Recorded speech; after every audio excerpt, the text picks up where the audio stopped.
Hi guys, how's it? It's Karabo. I hope you're good.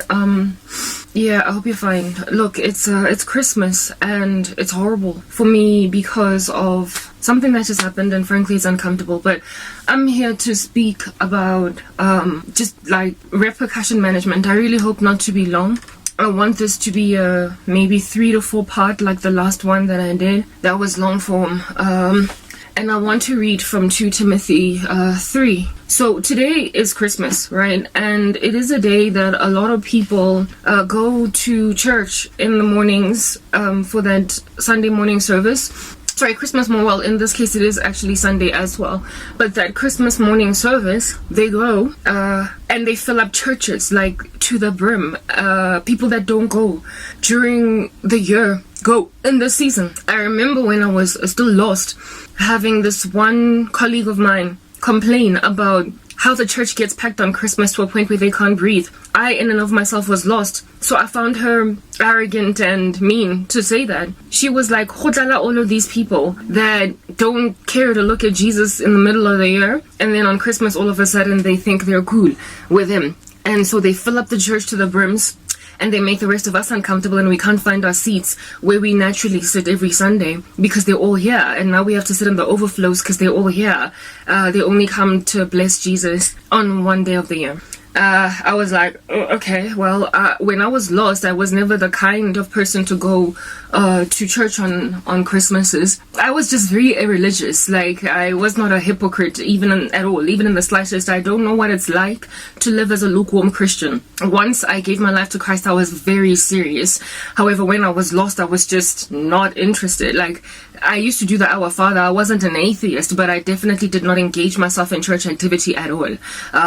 Even in the slightest. Like, I was never in church, like, at all. No Easter, no Christmas, no special occasions. Like, literally the only time I used to go to church was on funerals. I remember one time attending the funeral of a friend's relative, and I remember telling my friend after the funeral that, gospel music reminds me of funerals. Don't you think that's the case? And she looked at me on some, no, I don't agree with you. Gospel music does not remind me of funerals. And I realized that the reason why I attach gospel music to funerals is because the only time I hear it is when I'm at funerals, because that's the only time I am in church.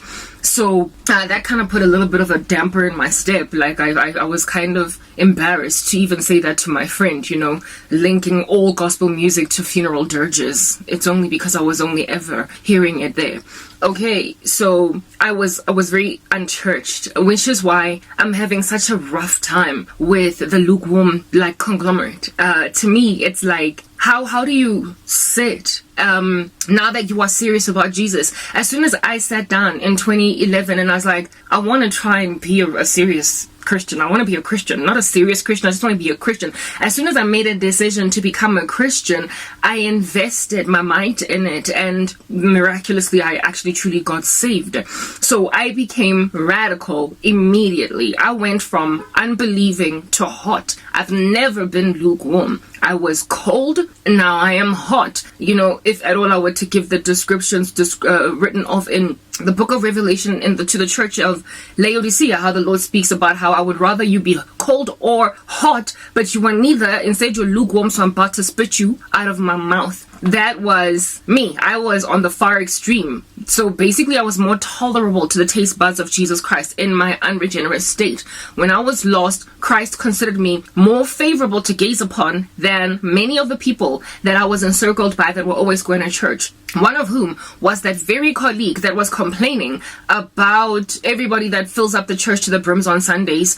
Not on Sundays, sorry, but on Christmases that are not there all the year long. She in and of herself was lukewarm. She was into witchcraft. I later came to learn she slapped my life with it. So as soon as I came to, not as soon as, but sometime down the line, once I came to Jesus, I learned that she wasn't even that serious about Jesus, even though once upon a time she said this thing and that and that. So in the sight of God, at that very time, at that immediate state, space, in that immediate space, when we were having that conversation about the church being full to the brims at her church and she was annoyed, the next January when she was telling us this at work, if both of us had died at that same time, when she was telling us that, I would have been allotted a far lighter sentence eternally than her. I would have been in a far less hotter furnace. I would have been in a far less torturous and tormenting portion of Hades, the holding place prior to us going to the second death in the lake of fire. And my experience in the lake of fire, once the second death has been judged me, following the great white throne judgment, would also be lighter or better or less torturous than hers. Because I was cold. I was cold prior to coming to Christ, to the things of the Lord. She was lukewarm. Now I'm hot. So I have basically been better off all throughout my life from birth to date at the age of 38. I've always been better off than many people who grew up in church, were constantly all up in the Bible, have perpetually, invited others to the church, recruited others into the kingdom of heaven, ever speaking about God. I mean, I was that girl in high school out of all of my friends who never had a religion to speak about. All of my friends, okay, so out of the 7 that I had in high school, one of them was a Jehovah's Witness, the rest of them were Christian, and I was the only one that was irreligious. They all went to churches. They went to churches on Sundays. I remember attending the confirmation at the age of 16 of one of my friends, because the one confirmation that happens when you're 16, it's a church, practice. I don't know what it does really, but I was there, even though I didn't understand much of what was going on. My friends were all religious. Their families took them to church. Their moms and dads took them to church on Sundays. I was the only one that was somewhat like a bit of a pagan, like a heathen among them. Everyone else had some kind of religion to profess and some kind of doctrine that they subscribed to. I subscribed to just the doctrine of the world. I was just living la vida loca. So all of my life, I have been more tolerable in the sight of God than all of my friends in school. All of the people that I was ever immersed in the company of, that were always attending churches. I did indeed start out in a Catholic church as a child, like I was yet to understand what in the world was going on. I was taken through Catholic schools, convents and whatnot in my very formative years. But before even what they would call the age of understanding or accountability, like I didn't even know what in the world I was doing the better part of the time. And as soon as I was taken out of the Catholic churches, the Catholic schools, I stopped going to church because my mom was not actively taking us to church. Those schools were the church. We used to have mass during school work, like school hours and what have you, because I was in a Catholic school, but I didn't understand much of what was going on. I didn't know that Christ was the only way, the truth, and the life. I just knew that God is God and, the mortal sins, purgatory, and all that jazz. But the gospel was not really truly explained there. So as soon as I was broken out of these schools, and I moved to government schools that did not preach the gospel at all, I was just like all the other government kids.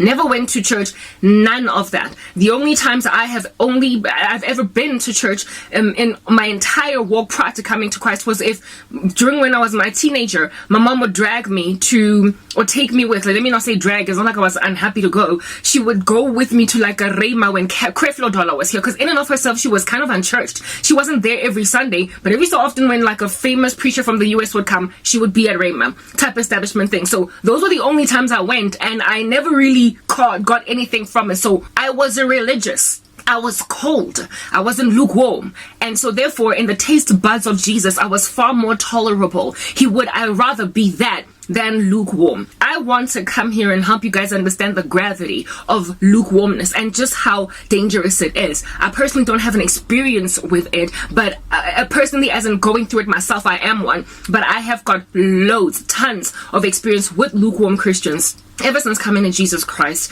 And if I tell you the amount of pain and sorrow I've been endured through at their hands is through the roof. It's astronomical. And for those reasons, I can totally understand why God spits them out of his mouth. I get why the Lord has such a vehement dislike for them. It is due to how much more literally crazy they are in comparison to the cold. Let's move to the next part.